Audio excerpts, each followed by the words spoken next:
ابا جی کا کاروبار ہے، اولاد بعض اوقات اس کاروبار میں محنت کر رہی ہوتی ہے، 4 بیٹے ہیں، ایک بیٹا ابا کے ساتھ لگ کے محنت کر رہا ہے، کاروبار کو سنبھال رہا ہے، کاروبار کی ساری محنت کر رہا ہے، ابا جی کاروبار کے مالک ہیں، ابا جی کا انتقال ہو جاتا ہے، اب بیٹا کہتا ہے کہ بھائی ساری زندگی کاروبار تو میں نے سنبھالا ہے، وہ تھا ابا کا لیکن سنبھالا میں نے، تو پورا کاروبار ہو جائے گا میرا۔ جب ہم سے پوچھتے ہیں تو ہم کہتے ہیں بھائی اگر کاروبار کے مالک ابا جی ہیں اور انہوں نے زندگی میں کاروبار میں آپ کو پارٹنر نہیں بنایا، آپ صرف ابا کی محبت میں دکان پر جاتے ہیں اور کاروبار کو سنبھال رہے ہیں، تو کاروبار کو سنبھالنے سے کوئی بھی کاروبار کا مالک نہیں بن جاتا۔ یہ دنیا کا اصول ہے نا۔ آپ کی دودھ کی دکان پہ کوئی بڑا محنتی بندہ ہو جس کو آپ مہینے کے 20,000 روپے دیتے ہو، سارا کام وہ کرتا ہو، کیا آپ کے مرنے کے بعد وہ کاروبار کا مالک ہو جائے گا؟ نہیں۔ تو کاروبار سنبھالنے، اس میں محنت کرنے سے کوئی مالکانہ حقوق نہیں آتے۔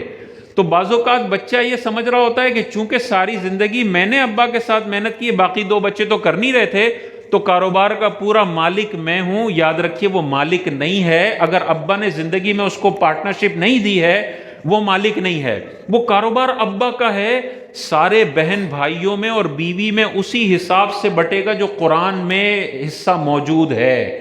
بیٹیوں کو آدھا اور بیٹوں کو ڈبل ملے گا، اس کو بھی اتنا ہی ملے گا جو کاروبار سنبھال رہا ہے، اور ان کو بھی اتنا ہی ملے گا جو کاروبار نہیں سنبھال رہے ہیں۔ اب اس میں پھر بعض اوقات لوگ کہتے ہیں کہ بھئی ہمیں پھر کیا فائدہ پھر ابا جی کا کاروبار سنبھالنے کا؟ تو اس میں بیسٹ یہ ہے ابا جی کو زندگی میں یہ کرنا چاہیے، اگر کوئی ایک بچہ آپ کے کاروبار میں محنت کر رہا ہے، پیسہ آپ کا لگا ہوا ہے، ساری اونرشپ آپ کی ہے، بچہ محنت کر رہا ہے، تو زندگی میں ایگریمنٹ کر لیں اپنے بچے کے ساتھ کہ بھائی میرا کاروبار ہے، میں اس کی 40% اونرشپ میرے اس بچے کو ٹرانسفر کرتا ہوں کیونکہ یہ میرا کاروبار سنبھال رہا ہے۔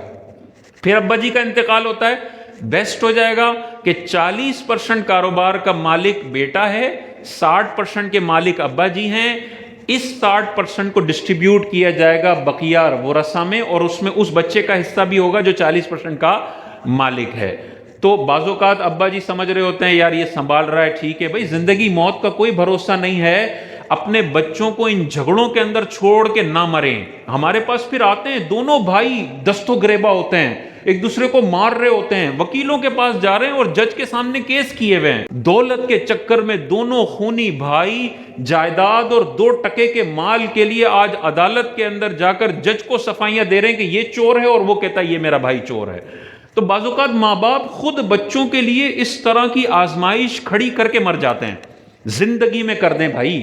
زندگی میں جسٹس کر کے چلے جائیں۔ ایک بچہ کاروبار سنبھال رہا ہے، تھوڑی سی اونرشپ جتنی آپ مناسب سمجھتے ہیں اتنی اس کو ٹرانسفر کر دیں، اور باقی بچوں کو بتا دیں بھائی یہ سنبھال رہا ہے، 40% اس کا ہے، 60% میرا ہے، میں مروں گا تو میری وصیت یہ ہے کہ 60% کو قرآن کے مطابق ڈسٹریبیوٹ کیا جائے۔ یہ بیسٹ ہوگا، اس بچے کے ساتھ بھی زیادتی نہیں ہوگی جو کاروبار سنبھال رہا ہے، اور باقی گھر والوں کے ساتھ بھی زیادتی نہیں ہوگی، مرنے کے بعد کوئی جھگڑا وگڑا بھی نہیں ہوگا۔ اس حوالے سے غور کرنا چاہیے۔ ہاں ابا جی کے کاروبار میں بیٹا کام کر رہا ہے اور وہ اپنا بھی سائیڈ میں سودے کرتا ہے،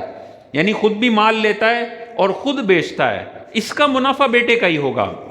لیکن جو ابا کی انویسٹمنٹ سے بچہ کاروبار کر رہا ہے وہ ابا کا ہوگا، وہ کاروبار ابا کا ہوگا۔